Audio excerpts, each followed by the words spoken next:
Assalamualaikum warahmatullahi wabarakatuh. Perkenalkan, nama saya Siti Khoiriah dengan NPM 18110102006, Program Studi Pendidikan Agama Islam, Fakultas Tarbiyah dan Keguruan, Universitas Islam Negeri Raden Intan Lampung.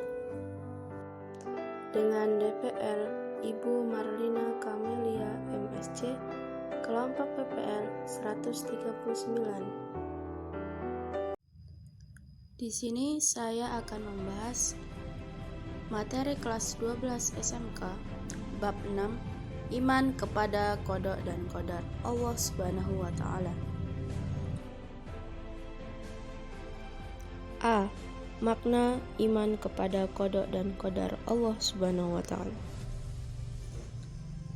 Takdir Allah Subhanahu wa taala seperti yang sudah dipaparkan dalam hukum akli maupun nakli yang terbentang di alam semesta, berjalan secara adil dan teratur.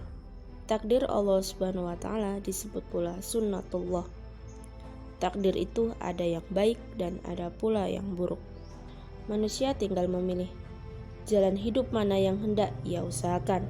Jika yang dipilih jalan kebaikan, yang didapat adalah takdir baik. Begitu pula sebaliknya.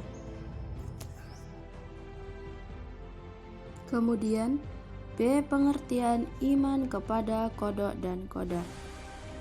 Beriman pada qada dan qadar berarti beriman pada takdir Allah Subhanahu wa taala, yaitu meyakini bahwa adanya ketetapan Allah yang berlaku atas makhluknya, baik ketentuan yang telah, sedang, maupun yang akan terjadi.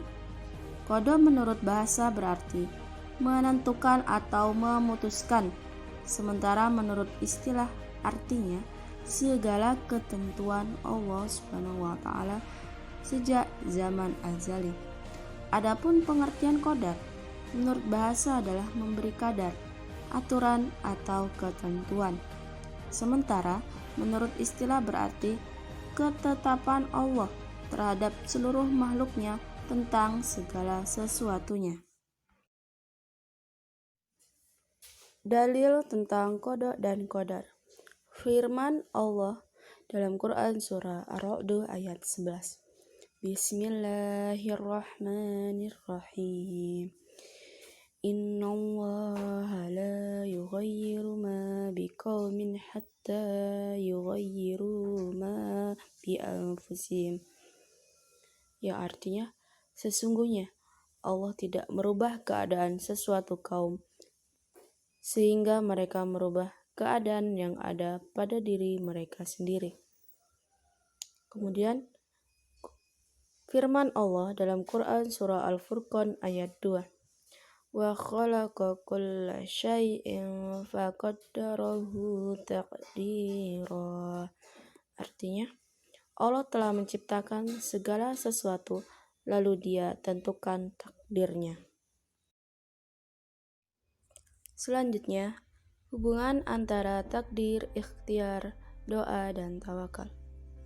Jadi, memahami takdir itu harus benar. Jika tidak, pasti ada jalan hidup yang ditempuh secara salah atau tidak benar. Minimal ada yang selalu berkaitan, yaitu iman kepada takdir, ikhtiar, doa, dan tawakal. Yang pertama, takdir. Dalam Kamus Besar Bahasa Indonesia, takdir merupakan ketentuan atau ketetapan Allah yang telah ditetapkan sejak zaman azali. Akan tetapi, manusia tetap berusaha serta bertawakal, selebihnya diserahkan kepada Allah Subhanahu wa taala. Takdir sendiri terbagi menjadi dua.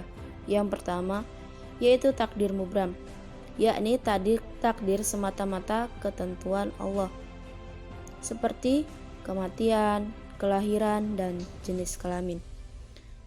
Yang kedua yaitu takdir mu'allaq, yakni takdir yang tergantung ikhtiar dan potensi yang ada pada manusia, seperti sembuh dengan berobat, sukses dalam belajar, sukses dalam karir.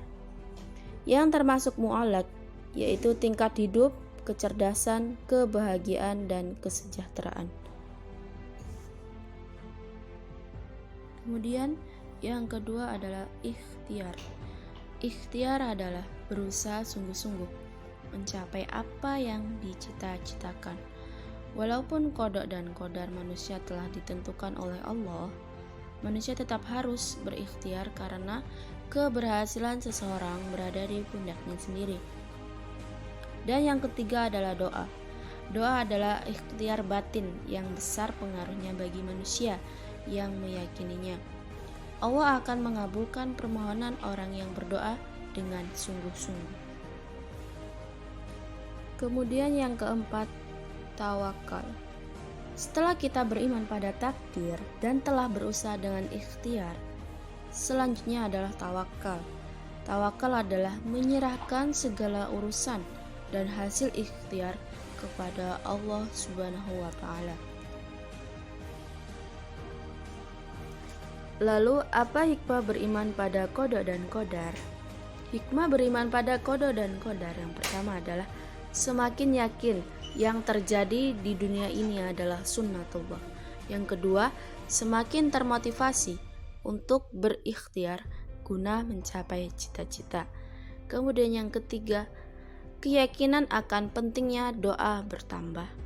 Yang keempat, meningkatkan optimisme dalam menatap masa depan dengan ikhtiar yang sungguh-sungguh. Yang kelima, tidak mudah berputus asa jika mengalami kegagalan.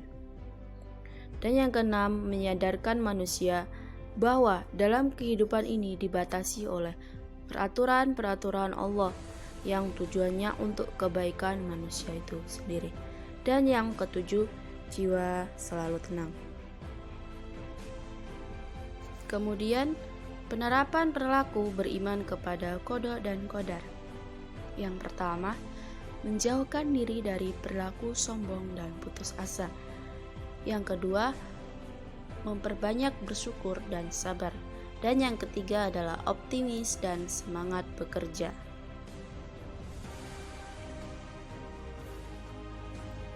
Demikianlah materi yang dapat saya sampaikan. Apabila ada salah kata, saya mohon maaf. Kepada Allah, saya mohon ampun. Terima kasih. Wassalamualaikum warahmatullahi wabarakatuh.